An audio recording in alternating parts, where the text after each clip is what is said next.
Pick up the straps.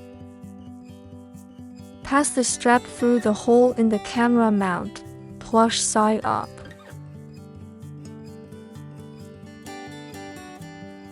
Pass the second strap vertically through the hole in the camera mount.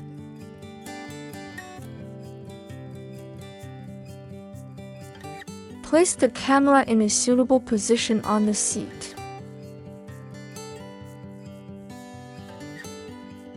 Wrap the straps around the seat and glue them together.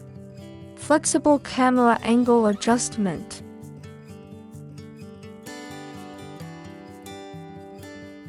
Camera sensor facing up.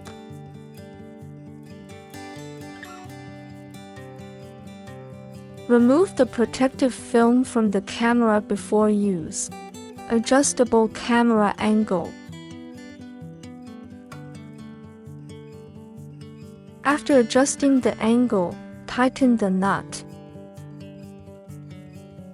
The second camera can be installed in the same way.